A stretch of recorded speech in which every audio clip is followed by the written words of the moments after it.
Bienvenue dans ce nouveau numéro d'Enquête de région. C'est une rubrique souvent méprisée et pourtant omniprésente sur nos écrans comme dans les journaux. Les faits divers font s'entremêler des thèmes qui ne nous laissent pas indifférents comme la vie, la mort, l'amour, la haine. Et dans une région qui a connu beaucoup d'affaires judiciaires, nous nous intéressons aujourd'hui à ces crimes et nous nous demandons pourquoi ils nous fascinent tant. Nous évoquerons d'ailleurs certaines affaires dans cette émission. Notre intérêt pour les faits divers, pour leurs détails et leurs rebondissements, est-il de la curiosité malsaine ou répond-il à un besoin réel d'information ? Pourquoi les gens adorent le fait divers ? Parce que c'est une histoire à suspense les 3/4 du temps. Et les gens adorent les histoires. Certaines affaires de disparition restent dans l'impasse, malgré les efforts et les moyens déployés. Le risque de l'oubli alourdit alors l'angoissante incertitude des proches. Quelquefois, je me dis, on me dirait les décédés, c'est terrible à dire, je me dirais, enfin, voilà. Vous savez, il y a des personnes qui veulent savoir comment ça s'est passé. C'est pas ça qui nous intéresse. Le tout est de savoir est-ce qu'elle a envie ou pas. Dans l'affaire des disparus de Lyon, la défaillance de l'action judiciaire a longtemps permis à Émile Louis d'échapper au jugement. Lorsqu'on démarre une affaire comme ça, lorsqu'on tire les premières ficelles, franchement, on ne se rend pas compte parce qu'on pense que toutes les institutions sont dirigées par des gens normaux qui vont réagir à des viols dans les institutions, etc. Et on pense que tout va fonctionner, que la justice fonctionne, que l'État fonctionne. Or, ça n'a pas été le cas. Crime en Bourgogne-Franche-Comté, c'est tout de suite dans Enquête de région.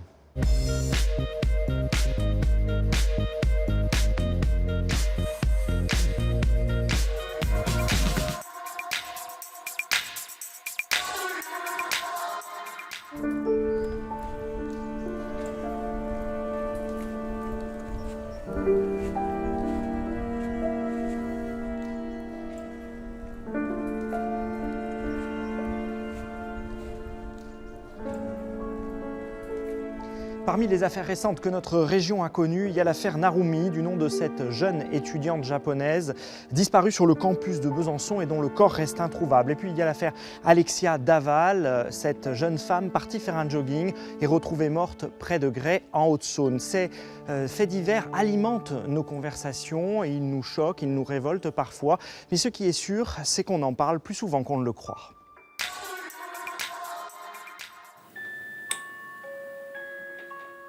Qui n'a pas été séduit un jour par cette petite musique qui vous plante dans le cœur des mots horribles, des mots de crime, de vengeance, d'assassinat, des mots si noirs qu'ils tachent les doigts et vous font les mains sales. Bien sûr, on peine à comprendre ces sentiments brouillons qui nous envahissent à la lecture des faits divers. Naïvement, nous avons cru trouver une réponse dans la rue, or la rue est pudique, elle n'aime pas parler de ces choses-là. Je crois qu'il y a des choses plus importantes que les faits divers. Les faits divers, ça passe, ça noie la vraie information. C'est pas le genre de choses que je regarde parce que ça me met un peu, ça me fait peur. On remet le couteau dans la plaie. Ouais. Dès qu'il y a un accident, qu'est-ce qui se passe ? Les gens ils sont là, regarde, on est tous pareils, hein, c'est humain quoi. Les crimes, par ceux que j'ai commis moi-même, ça m'intéresse pas spécialement, hein, ceux des autres. Des fois je suis un peu jaloux. Mais non, sinon rien de spécial. Elle a travaillé pendant 30 ans pour un grand quotidien de l'Est de la France. Le sang, le sexe, le drame, les bas morceaux de l'information, elle connaît. Et elle n'est pas vraiment étonnée par ce déni autour du fait divers. Ceux qui disent ça, ce sont ceux qui, le lendemain, se précipitent dans les kiosques pour acheter des journaux, quoi. En fait, on a besoin d'informations. Quand on apprend un fait divers, un enfant qui a disparu, des choses comme ça, on veut savoir si on l'a retrouvé, on veut savoir qui l'a pris. C'est normal qu'on réponde à une certaine curiosité qui n'est pas malsaine, qui est normale. Pourquoi les gens adorent le fait divers ? Parce que c'est une histoire à suspense les 3/4 du temps. Et les gens adorent les histoires. Qu'est-ce que vous a appris le fait divers au long de votre carrière ? L'humain. L'humain, c'est important. Un véritable massacre perpétré par cet homme, Christian Dornier.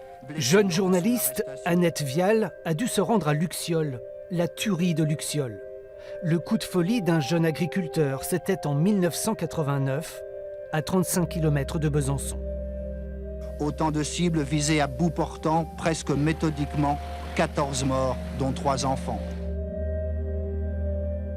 On est arrivé, les gens étaient encore couchés par terre, hein, c'était épouvantable, quoi. Mais les gens qui étaient directement touchés, c'est ceux qui nous parlaient, c'est ceux qui nous racontaient, qui nous disaient mon père il était à tel endroit, qui nous disaient mon gamin il était à tel endroit, etc. Parce qu'ils avaient besoin de s'exprimer, ils en avaient besoin à ce moment-là. Et puis d'un seul coup sont arrivés les gens des villages voisins, et à ce moment-là, ces gens-là nous ont agressés, en nous disant qu'on était des voyeurs, etc. C'est une partie de la vie qu'il faut révéler, qu'il faut expliquer. Pourquoi il a fait ça, dans quelles circonstances, comment, etc. L'émission « Faites entrer l'accusé » s'est faite une spécialité des grandes affaires judiciaires. Autopsier le crime, l'expliquer. La doyenne des émissions de faits divers a traité près de 240 cas, 240 numéros, une véritable bibliothèque sanglante qui dure depuis 18 ans. Brigitte Muller. Quand les gendarmes sont arrivés chez elle, elle baignait dans une mare de sang. Elle était couchée devant le train électrique de ses enfants, le visage emporté par un coup de feu. Chaque histoire demande 6 mois de travail. Faites entrer l'accusé ne traite que des affaires résolues, jugées, classées.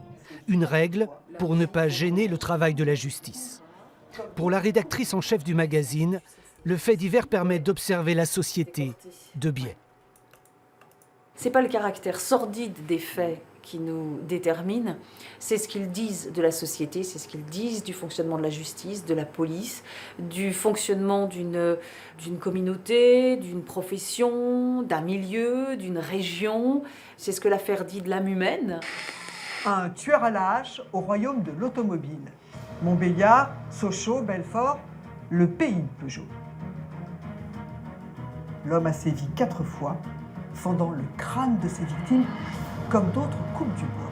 Vous savez, le monstre, c'est toujours l'autre, c'est toujours celui qui a tué. Quand on s'intéresse à la vie judiciaire, on s'aperçoit que la frontière, elle est très fine, qu'on peut basculer très vite, et que le monstre, il n'y en a pas. Il n'y a que des hommes qui font des actes monstrueux. Le fait divers, rapporté dans les médias, aurait donc une vertu pédagogique, peut-être même civique. Reste alors cette énigme. Comment expliquer l'adhésion en masse du public autour d'un crime ? En novembre 2017, à Gray, en Haute-Saône, une marche blanche rassemblait près de 5000 personnes. L'affaire Alexia, cette joggeuse découverte assassinée dans un bois, a marqué les esprits. Pour cet universitaire spécialiste en criminologie, rien d'étonnant, nous autres humains avons besoin de compatir. Ça crée du lien, le fait de discuter d'une affaire, s'offenser devant l'abject d'un crime, mais à plusieurs, voilà, ce qui s'est passé, c'est terrible. Tout le monde s'accorde sur le terrifiant d'une affaire, certes, ça l'est, mais du coup, il y a un partage, une communion, quelque part, dans le ressenti, dans le tragique du drame, qui va raffermir les liens sociaux. Allons courir, allons marcher. Le partage, la communion autour d'Alexia ont bien eu lieu dans plusieurs villes de France. Mais les médias, en surexposant ce crime, n'ont-ils pas agi comme un miroir déformant ? On a tous des angoisses, des peurs, et ces phénomènes criminels vont venir cristalliser ces angoisses. C'est vrai que cette affaire est tragique, mais dans ces 10 dernières années, le nombre de joggeuses mortes, c'est de l'ordre de 8, donc un peu moins d'une par an. C'est très peu au regard de la réalité des affaires criminelles. Et on a plus de chances de se tuer en voiture, mais c'est au niveau du spectacle beaucoup plus impressionnant. Ça va venir davantage marquer les esprits et donc entretenir un certain mythe qui est déformé par rapport à la réalité criminelle.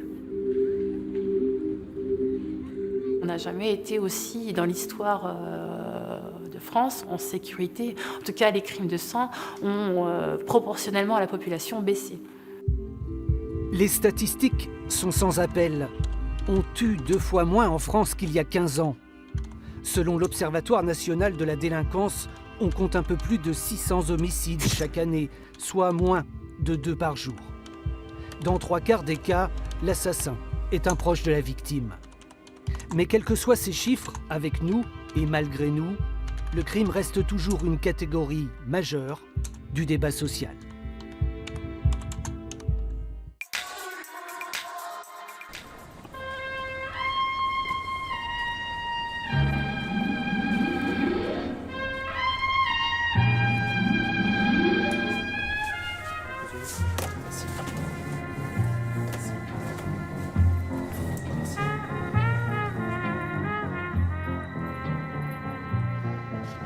Éric Mathey, vous êtes procureur de la République ici à Dijon.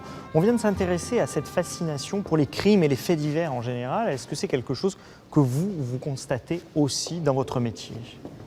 Bien sûr, ça fascine les gens parce qu'on se dit que ça peut arriver à tout le monde, mais c'est aussi souvent des gens dont on se dit mais qui sont-ils ? Sont-ils des monstres pour avoir commis des faits de cette nature ? Et qu'est-ce qui les a amenés ? Et qu'est-ce qui les a amenés là ? Donc il y a à la fois un sentiment de ça peut nous arriver, on peut être victime demain, et puis d'un autre côté, voilà, pourquoi cette personne-là est avec cette idée que est-ce que ce sont des monstres ou non ? Et en même temps, c'est le questionnement même de la justice, ça, de savoir qu'est-ce qui les a amenés là, pourquoi ils ont fait ça, d'essayer de comprendre la personnalité du prévenu. Bien sûr. On s'intéresse toujours à essayer de comprendre, parce qu'on juge des faits, bien entendu, mais on juge aussi un homme avec son passé, des choses qui aggravent, des choses qui atténuent sa responsabilité. Il peut y avoir des circonstances atténuantes. Bien sûr, et j'ai souvent discuté avec des jurés qui ont été jurés, et ils disent qu'ils ne pensaient pas que c'était aussi compliqué de juger une personne, parce qu'à partir du moment où on sait que tel criminel ou telle personne qui a fait des faits très graves, lui-même dans son passé a été victime d'eux, eh bien, on comprend d'abord un peu mieux le processus. Qu'est-ce qui a pu l'amener là, et puis c'est plus difficile d'avoir un jugement très péremptoire sur la personne. Éric Mathey, vous par exemple, vous êtes procureur de la République aujourd'hui, vous avez aussi été passionné par ces crimes, par ces faits divers, c'est ça qui fait une vocation de magistrat ? Alors, en fait, moi, personnellement, c'était plutôt des études de droit un peu classiques. Et pendant mes études de droit, je me suis intéressé à la justice. J'ai ensuite passé le concours de la magistrature. Et pendant mon stage, on fait un grand stage juridictionnel, j'ai été fasciné par la façon dont le parquet fonctionnait, parce que c'est un travail en équipe.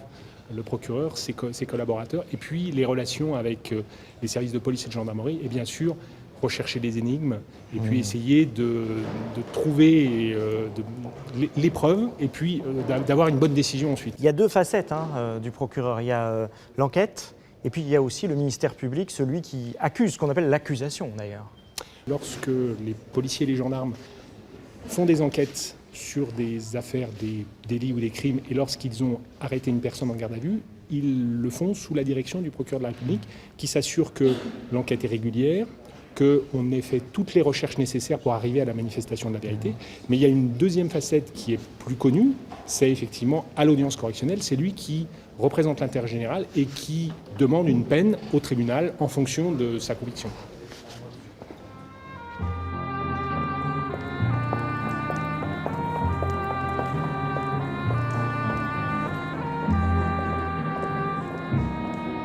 Éric Mathey, à la faveur des grandes affaires criminelles et puis malheureusement des attentats que la France a connus, on connaît un peu mieux aujourd'hui le fonctionnement de la justice. Est-ce que vous pensez que ça a changé le regard de nos citoyens sur le monde judiciaire ? Je pense que par rapport au début de ma carrière, les procureurs en particulier communiquent beaucoup plus et donc ont un peu vulgarisé la fonction de procureur et puis le fonctionnement de la justice. On le voit d'ailleurs aux audiences, il y a quelques années, les gens disaient très souvent votre honneur parce que l'image principale qu'on avait, comme aux États-Unis, c'était la procédure américaine. La procédure française est très particulière et donc on voit que maintenant les gens se trompent moins parce qu'ils sont plus habitués. Alors c'est aussi parce qu'il y a beaucoup plus, je pense, de fictions qui présentent le fonctionnement de la justice ou de la police et de la justice ou de la gendarmerie française, mais c'est aussi parce que les gens, je pense, le connaissent mieux. Je disais à la faveur des grandes affaires criminelles, est-ce qu'il y en a plus ou est-ce que finalement elles sont tout simplement plus médiatisées ? On parlait il y a un instant de l'affaire Alexia Daval ou de l'affaire Naroumi du côté de la Franche-Comté. On pourrait parler des grandes affaires aussi côté Bourgogne comme les disparus de Lyon ou les disparus de la Cisse. Est-ce que c'est parce qu'on en parle plus, nous les médias, que qu'on a l'impression presque qu'il y en a plus? Très clairement, oui.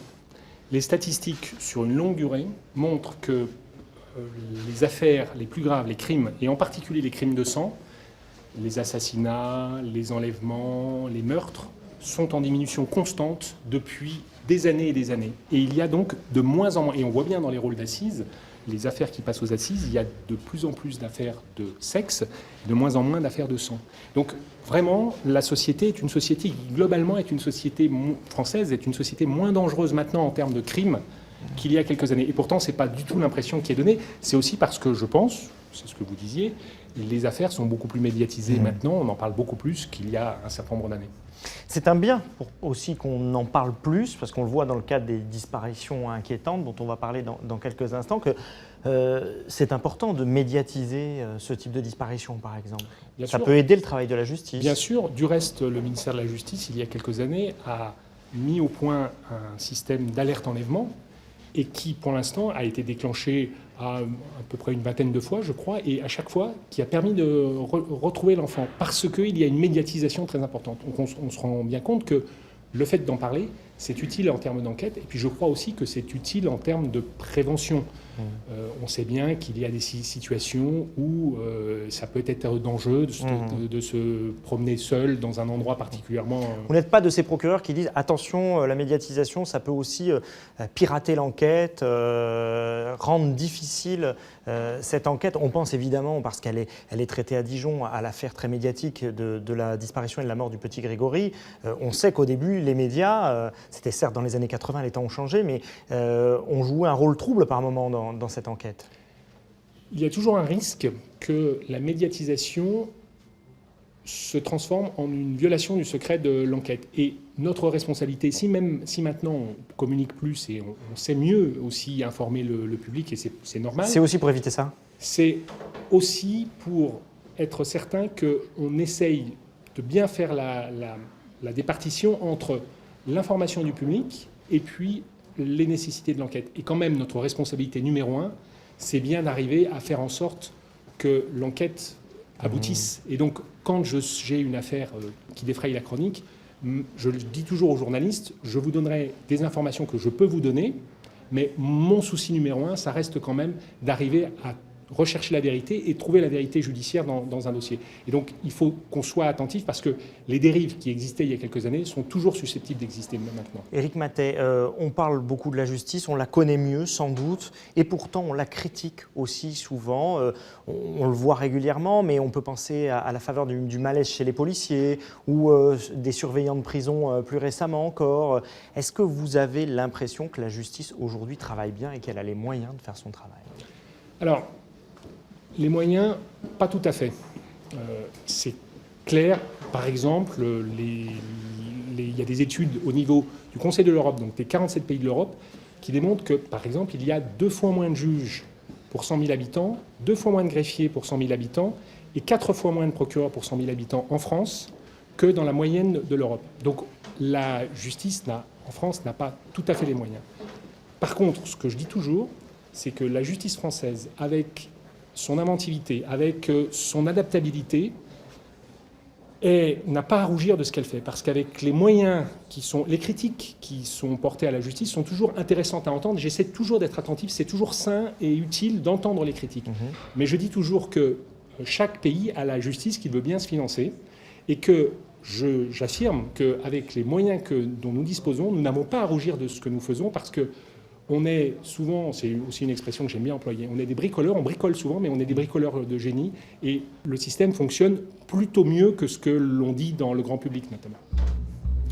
Chaque année en France, plus de 55 000 personnes sont déclarées disparues. La plus grande partie d'entre elles sont des mineurs et en général, elles sont retrouvées, mais pas toutes. Certaines affaires font alors la une des journaux. Nous avons décidé de nous intéresser au travail de recherche de ces disparus.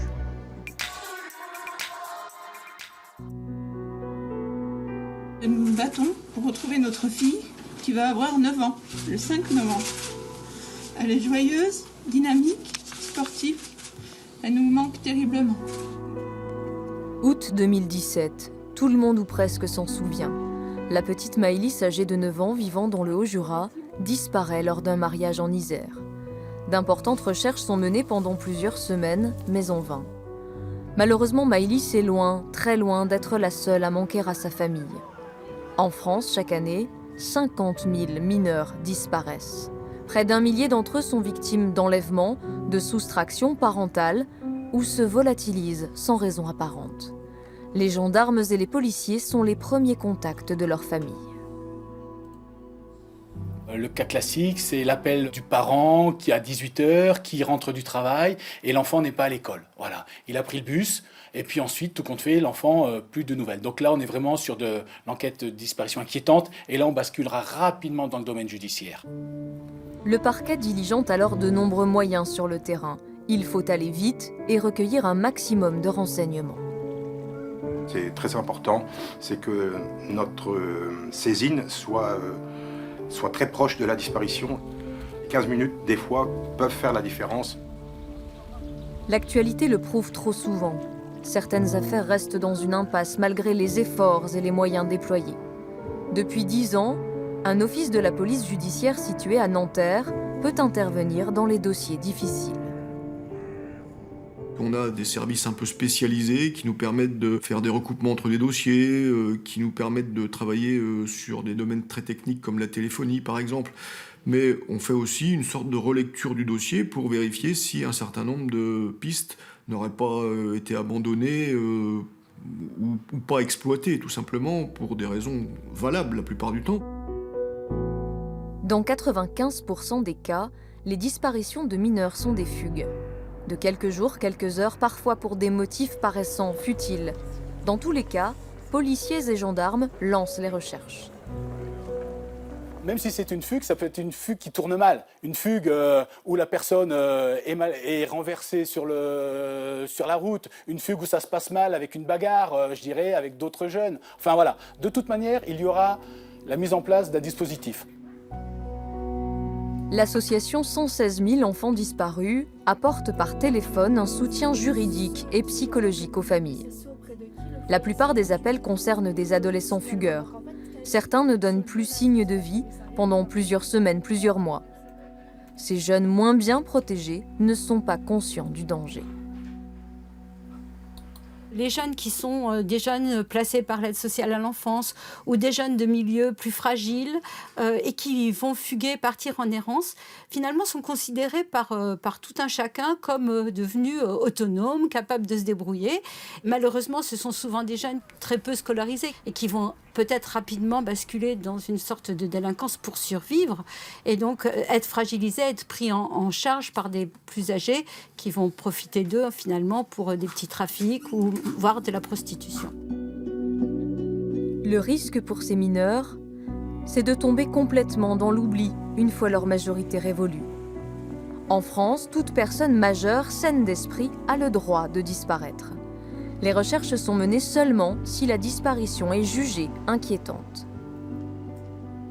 Alors il y a un certain nombre de cas, qui est la majorité des cas, où on peut comprendre pourquoi est inquiétante cette disparition pour des personnes âgées qui s'enfuient de la maison de retraite, pour des gens dont on sait qu'ils ont des tendances suicidaires extrêmement importantes parce que les proches nous l'ont dit. En revanche, lorsqu'on est effectivement dans les cas de figure de personnes jeunes ou même de majeurs qui, d'un moment à l'autre, disparaissent en laissant tout chez eux, s'évaporent, j'allais dire.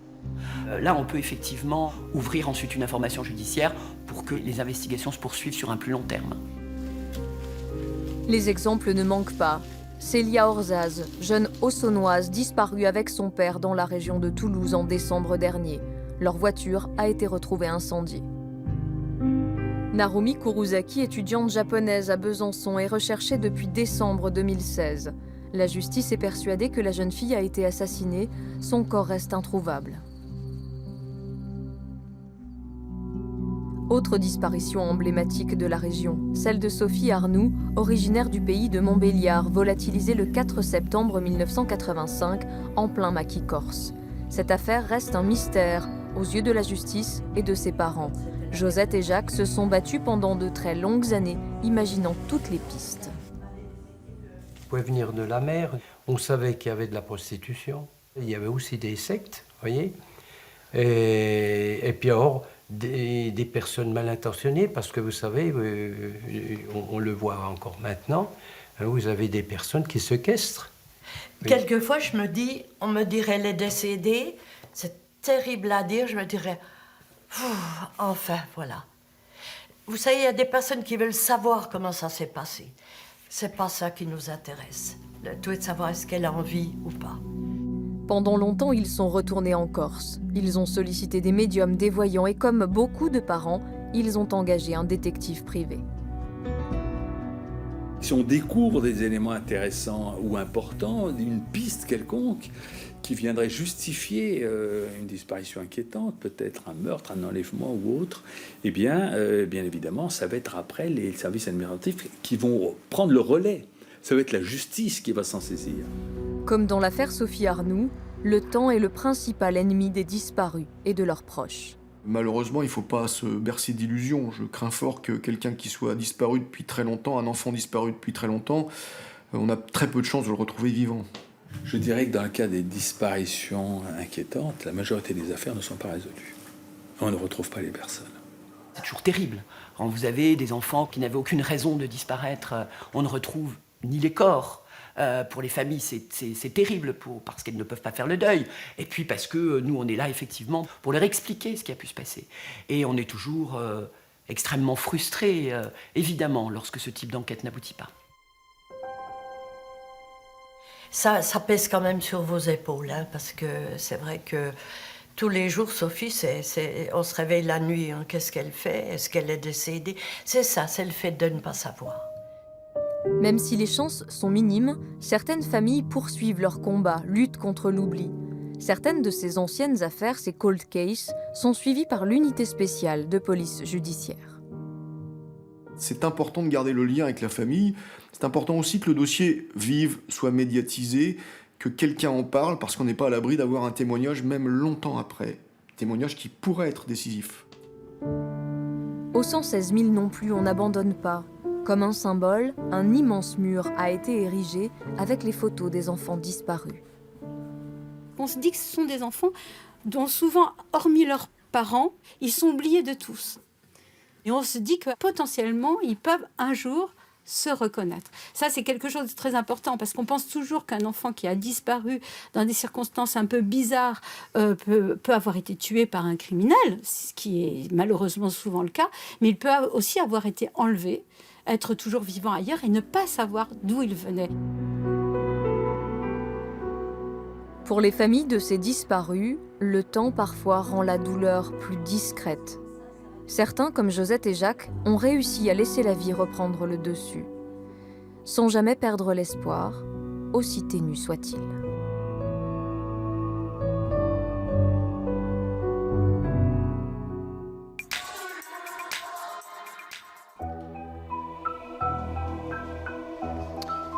Marie Vindy, on est dans cette salle du tribunal correctionnel, salle d'audience que vous connaissez bien, non? Oui, très bien. Vous y venez souvent? J'y viens 2 à 3 fois par semaine, oui. Vous êtes chroniqueuse judiciaire dans la presse quotidienne régionale et vous êtes aussi écrivaine, hein, c'est comme ça qu'on dit. Oui. Vous écrivez des polars notamment. Est-ce qu'il y a un lien entre les deux et comment vous le faites? Ah bien sûr, il y a un lien. Moi, j'écrivais des polars avant d'être chroniqueuse judiciaire, mais évidemment, c'est toujours des sujets qui m'ont intéressée. Et je pense que de fréquenter assidûment les prétoires, ça a aussi beaucoup changé mon écriture et, voilà, et en tout cas les sujets que j'avais envie de traiter. C'est plus vraisemblable? C'est plus vraisemblable et ça m'a permis de m'intéresser à des choses qui sont moins dans le sensationnel, type grand tueur en série ou grand criminel, mais plutôt à la banalisation de la violence, à la violence au quotidien. Et voilà. C'est plutôt aux origines de comment fonctionne tout ça et pourquoi des individus vont se retrouver à cette barre ou dans le box des accusés. Le roman noir, le polar, ça a souvent dans la littérature été considéré comme un genre mineur. Et on voit aujourd'hui aussi qu'on se passionne de plus en plus pour la justice, et ça n'est plus le cas. Le roman noir n'est plus un genre mineur. Au contraire, on redécouvre le talent des auteurs, l'intérêt pour ce style littéraire. Est-ce que ça va de pair? Est-ce que vous voyez les choses évoluer ensemble? C'est-à-dire la société est de plus en plus intéressée par les faits divers, les crimes, etc. Et le polar retrouve des lettres de noblesse, finalement. Oui, c'est assez logique. Je pense que le polar qui a été une littérature populaire, voilà, donc moi c'est ce qui me plaît aussi dans populaire, c'est l'idée de s'adresser à tous, mais c'est aussi une littérature du social, une littérature du sociétal, et aujourd'hui on se pose beaucoup de questions sur la manière dont notre société évolue, sur la manière aussi dont la justice est rendue. Je pense que ça participe de l'époque aussi, des réseaux sociaux, où on est parfois de plus en plus informé, mais mal informé aussi peut-être. Mais en tout cas, ça attise la curiosité d'essayer de comprendre comment tout ça fonctionne, et puis aussi peut-être se projeter dans ces grandes affaires, puisque plus on avance, plus peut-être on se dit, et finalement il y a des choses, ça aurait pu m'arriver, soit en tant que victime, famille de victime, ou même en tant qu'auteur.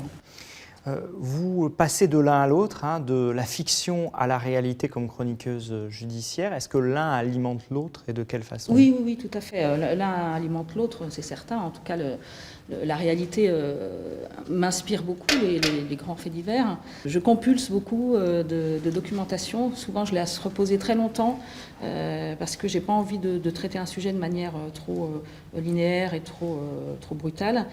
Donc souvent, je mêle plusieurs histoires que je mélange, voilà, pour avoir plusieurs angles. Et puis pour que ça ne soit pas la retranscription d'une affaire existante. Mon but, c'est pas d'écrire des documents, c'est d'écrire de la fiction, parce que c'est complètement une autre manière de traduire notre société, puisque à travers les personnages, on va développer de l'empathie pour les personnages. Donc ça permet une meilleure compréhension, à mon sens, enfin en tout cas une compréhension qui complète ce qu'on peut avoir dans les journaux ou dans les documents. Pouvoir ressentir voilà, ce qu'on peut ressentir les personnages, pouvoir s'identifier. Donc ça, c'est très important. Donc bien sûr, je me nourris de tout ça. Ça va du petit détail qui va rendre le propos très réaliste, où on a l'impression d'y être, mais aussi, ça participe aussi d'une réflexion plus globale. Je pense que je mène de roman en roman, voilà, sur l'œil que je peux avoir sur la justice. Votre regard sur la justice. Qui peut être à la fois critique, mais en même temps, à l'intérieur aussi, je pense, de voir ça au quotidien. Je pense qu'aussi, il y a des décisions de justice, par exemple, qui me sont, moi, plus faciles à comprendre, même si elles peuvent apparaître comme révoltantes, mais disons, quand on connaît un petit peu le fonctionnement. droit et le fonctionnement, on peut aussi voilà, savoir les rôles de chacun dans cette justice et le pourquoi du comment, on va dire, enfin, si on y arrive. Marie Verdi, dans cette émission, on parle aussi des crimes et des faits divers qui ont eu lieu dans notre région, la Bourgogne-Franche-Comté. Est-ce que cette région-là, elle est particulièrement source d'inspiration pour vous, parce qu'on a l'impression qu'il y a eu beaucoup d'affaires? Alors ça aussi, c'est certain, parce que en fait, quand je suis passée du statut de simple lectrice à celui d'écrivaine, j'ai évidemment aussi été chercher de la documentation. Et un des premiers livres sur lesquels je suis tombée, c'était Les disparus d'Auxerre, écrit par Corinne Herman, qui retraçait l'histoire des disparus, enfin d'Émile Louis et de tout ce qu'il y a eu autour. Et j'avoue que ça a été vraiment un grand choc, parce que c'était d'un seul coup, on efface Thomas Harris et Hannibal Lecter, et on plonge au cœur de la Bourgogne, et voilà, et on est face à des choses beaucoup plus sordides, et surtout à des interactions entre plusieurs perversions, et c'est ça qui m'a d'abord choquée, mais aussi fascinée, pour reprendre cette expression, d'avoir envie d'aller un petit peu aussi voir de ce côté-là. Et en Bourgogne, effectivement, alors, ça vient aussi géographiquement qui est assez central en France, donc on est aussi dans une région traversante, ça marche pour les affaires de stupes, par exemple. Oui. Il y a beaucoup de gens qui passent. Il y a beaucoup de gens qui passent, et il y a aussi, je pense, un certain nombre de disparitions qui ont été liées à des tueurs, à des routards du crime, comme Holm, par exemple, qui est passé par là. Mais bon, il y a surtout Émile Louis, il y a eu Fourniret aussi, qui a fait un petit séjour. Et puis il y a eu les disparus de la 6.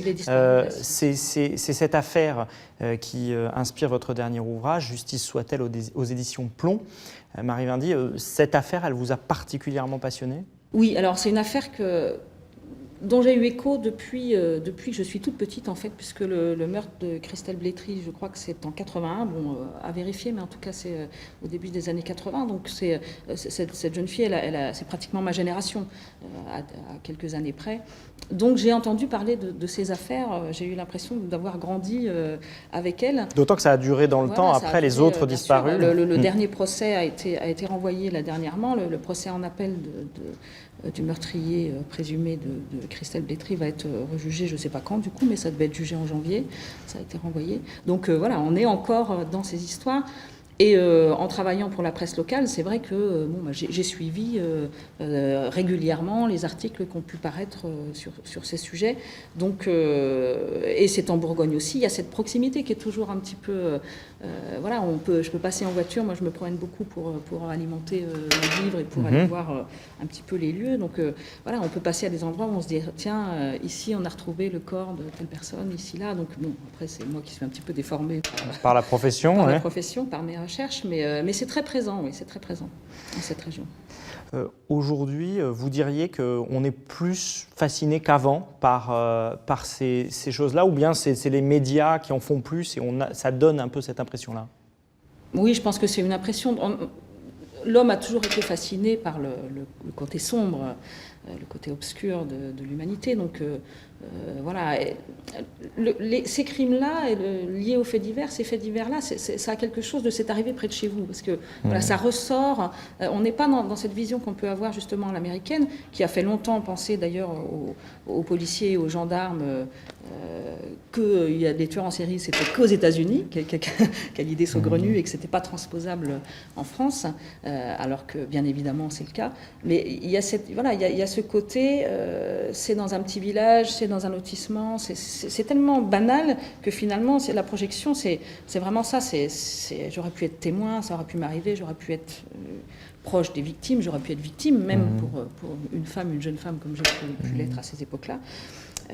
Donc oui, cette fascination, je pense qu'elle sera toujours là. Depuis les premiers journaux de faits divers, les premiers journaux criminels, je pense que ça attise la curiosité. Aujourd'hui, je pense qu'on en sait un peu plus.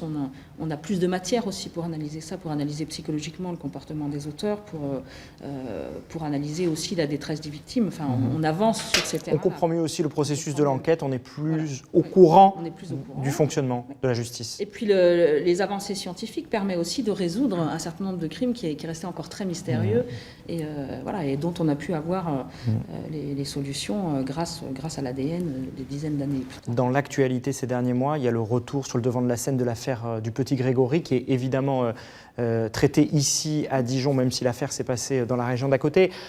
Vous diriez qu'un jour on saura la vérité sur ce type d'affaires, justement grâce au progrès de la science, etc. Alors là, je ne sais pas. Je ne sais pas comment. Je pense que c'est très difficile aujourd'hui. Il y a eu tellement de mensonges, de parjures, etc. C'est un petit peu compliqué. Tellement d'erreurs ont été faites aussi au tout départ de cette enquête.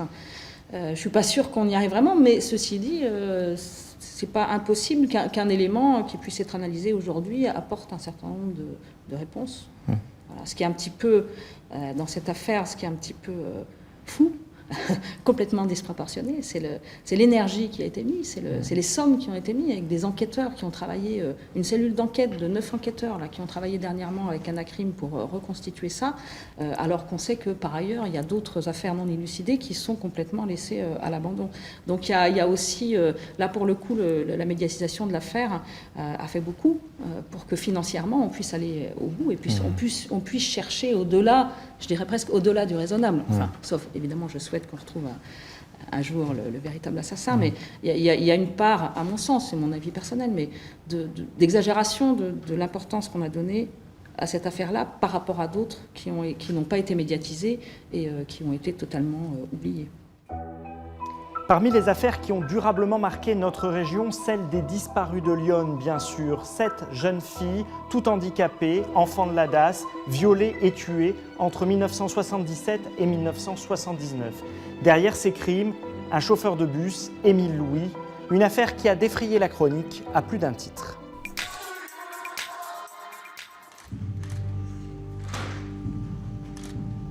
« 20 octobre 2013. Émile Louis décède dans sa cellule de la prison de Nancy, où il était incarcéré. L'un des plus grands tueurs en série du XXe siècle, condamné pour le viol et le meurtre de 7 jeunes filles de la DAS de Lyon, emporte avec lui ses mystères. Émile Louis est parti avec ses secrets. Les familles des victimes savent qu'elles ne connaîtront jamais la vérité. Un regret mêlé au soulagement de ne jamais voir le tueur en série libre. Ma première réaction, c'est surtout de penser aux victimes, aux familles des victimes, parce que pour elles, ça va encore être une souffrance supplémentaire, parce que bon nombre d'entre elles pensaient qu'avant de mourir, ils diraient au moins la vérité, hein, parce qu'il y a quand même 5 corps qui n'ont pas été retrouvés. Puis je pense aussi aux victimes vivantes qui avaient peur qu'ils ressortent. Bon, maintenant, je pense qu'elles vont être un peu plus sereines. Marie-Julien est la sœur de Madeleine de Juste, l'une des victimes d'Émile Louis, l'une des 2 dont le corps a été retrouvé. Marie a pu donner à sa sœur une sépulture digne. Mais aujourd'hui, 40 ans après le drame, elle pense encore aux 5 autres familles de disparus, à leur peine, à leur douleur. Ça serait bien pour elle de les retrouver, oui. Pourquoi? Parce qu'il faudrait leur deuil puis l'enterrement des filles, quoi. Enfin, ce qu'il en reste. Ça fait beaucoup quand même, il en reste encore 5 à retrouver. Hein. Parce que je pense qu'on les trouvera pas. Hein. Ça veut dire qu'Émile Louis est enterré Elle est enterrée avec son secret. Ça reste gravé là-dedans, mais bon, on n'y peut rien maintenant, c'est fini. Les faits remontent aux années 70. Entre 1975 et 1979, 7 jeunes femmes âgées de 15 à 26 ans, déficientes mentales, disparaissent dans Lyon sans laisser de traces. Toutes sont sous tutelle de la DAS et placées en foyer.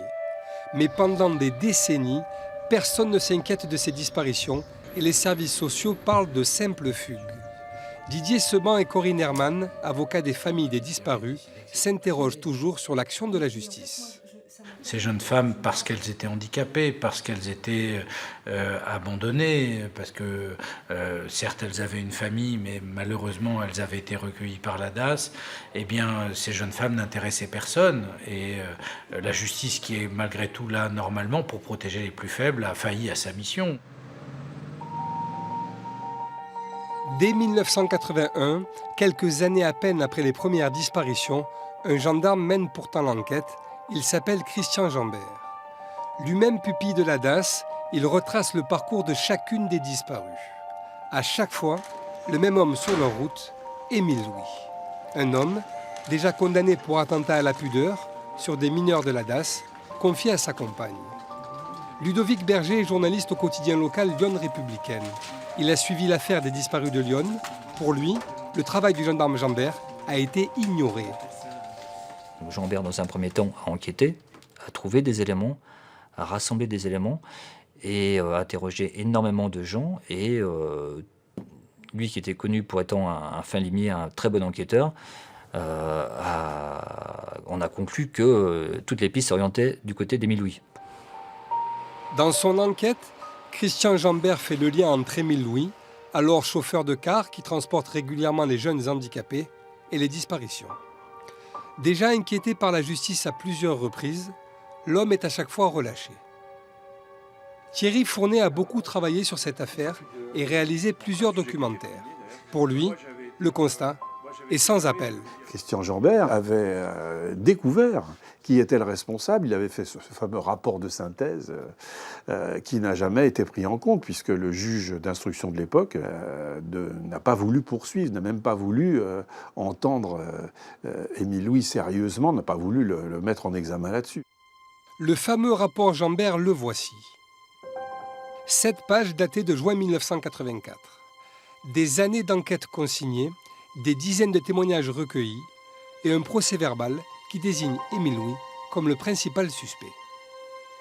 Ce rapport est remis au procureur de la République de l'époque, René Meyer.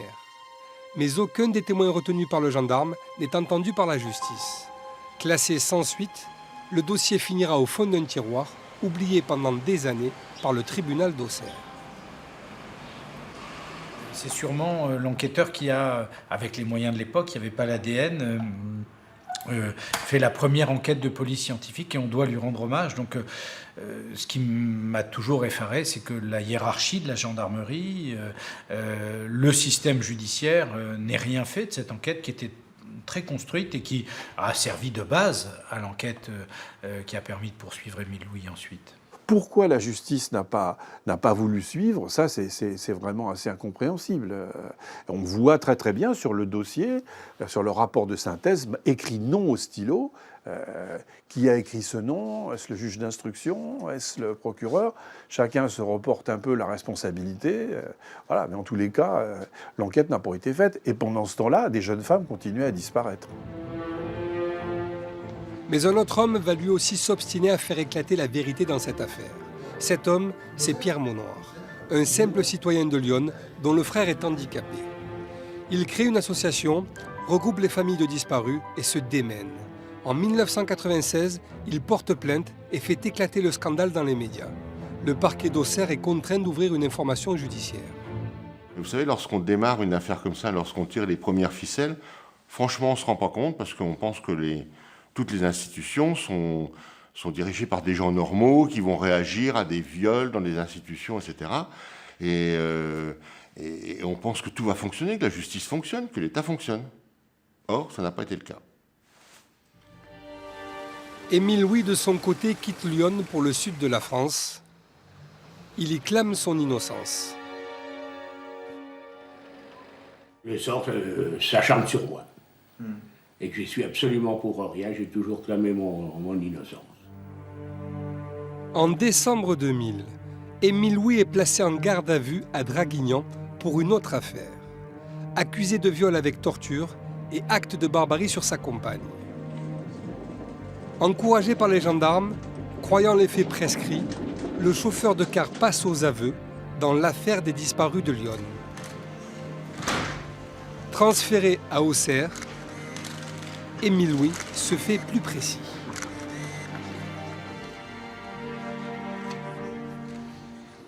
Émile Louis a avoué avoir tué les 7 jeunes filles dont les familles se sont constituées partie civile après avoir eu des relations sexuelles librement consenties, a-t-il indiqué. Il a expliqué son comportement par des pulsions incontrôlées. Les aveux se poursuivent et les fouilles débutent. Sur ces indications, 2 squelettes sont retrouvés à Rouvray, un endroit où l'homme avait l'habitude de pêcher 20 ans plus tôt. Des ossements humains viennent d'être découverts au premier endroit indiqué par Émile Louis. Les ADN prélevés parlent. Les corps sont ceux de Madeleine de Juste et Jacqueline Weiss, 2 des disparus. Mais Émile Louis revient sur ses aveux et se mure dans le silence. Il brouille les pistes. Émile Louis était une personnalité extraordinaire. J'ai coutume de dire que c'est un peu le dernier criminel d'une France rurale de la fin du 19e siècle ou du début du 20e, même s'il a commis ses meurtres dans les années 1970, d'un homme qui avait su se fondre dans l'univers de Lyon, du département, en étant proche des notables, respectueux de la gendarmerie, finalement un homme bien sous tout rapport, dont on ne pouvait pas imaginer qu'il avait le comportement qu'il a eu avec les disparus de Lyon. C'est son cynisme, sa bonhomie entre guillemets, et son cynisme. Quand on le rencontrait, on avait l'impression que c'était un bon bougre, quoi. Il a réussi à donner cette impression, ce qui lui a sûrement permis de passer au travers des gouttes pendant longtemps. Novembre 2004, près de 25 ans après les faits, le procès d'Émile Louis s'ouvre au tribunal d'Auxerre. Pour les familles des victimes, l'attente est grande. C'est chargé d'émotion et de beaucoup d'espoir que les familles des disparus de Lyon sont arrivées en ce jour d'ouverture du procès au palais de justice d'Auxerre. Toutes avaient tenu à être présentes. Maintenant qu'il s'est rétracté, je pense qu'il restera sur ses réserves et qu'il démentira tout ce qu'on peut lui reprocher. Si seulement il pouvait dire où sont les autres corps, quoi, et que les familles fassent le deuil, quoi. Le procès va durer 1 mois. À la barre, Émile Louis continue de nier. Pour les familles, la souffrance est insupportable. En particulier, lors du retour sur le lieu des fouilles, là où 2 corps ont été retrouvés sur les indications d'Émile Louis. j'ai ressenti une douleur d'entendre quelqu'un qui nie, qui arrive à donner des endroits et qui nie, c'est tout. Il est condamné à perpétuité, peine confirmée en appel à Paris. Mais le mystère Émile Louis demeure. On croyait qu'il allait parler aux 2 procès, mais il n'a pas dit un mot. Vous le regrettez, j'imagine? Oui, surtout pour les autres. Ça en fait encore quand même 5 qui ne sont pas retrouvés. L'avocat de la partie civile Didier Sebon a parfois essayé de le faire sortir de ses gonds pour montrer qui était Émile Louis quand il était en phase de colère, quand il était sous l'emprise de la bestiole, comme le décrit Émile Louis lors de ses aveux en décembre 2000. Mais on ne l'a pas vraiment vu. Il est parti avec ses secrets, il a été pervers jusqu'au bout, parce qu'il aurait pu, à la fin, soulager sa conscience. Mais bon, ça fait partie de la psychologie de ces individus. À Auxerre, une stèle est érigée à la mémoire des disparus de Lyon. À ce jour, 5 des 7 jeunes femmes n'ont toujours pas été retrouvées, et peut-être bien d'autres encore. C'était un tueur en série. Il a été condamné pour d'autres faits qui étaient relatifs à des enfants. Je suis convaincue qu'il y avait d'autres affaires avant et après les disparus de Lyon. Sur la vingtaine de femmes qui ont disparu, il y en a 7 qui ont été reconnues, dont Émile Louis a reconnu qu'il les avait tuées, mais qu'est-il advenu des autres? On n'en sait rien. Toujours des mystères, des femmes disparues dont on ne sait pas ce qu'elles sont devenues. Il y avait à creuser beaucoup plus. De toute façon, ces gens-là n'arrêtent pas.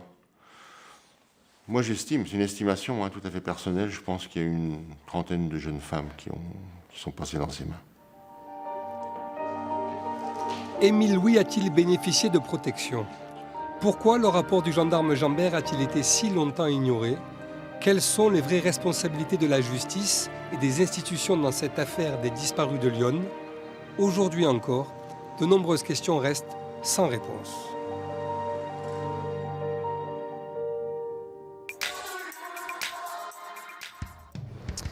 Voilà, c'est la fin de cette émission. On se retrouve le mois prochain, bien sûr, pour un nouveau numéro d'Enquête de région. Et d'ici là, prenez soin de vous.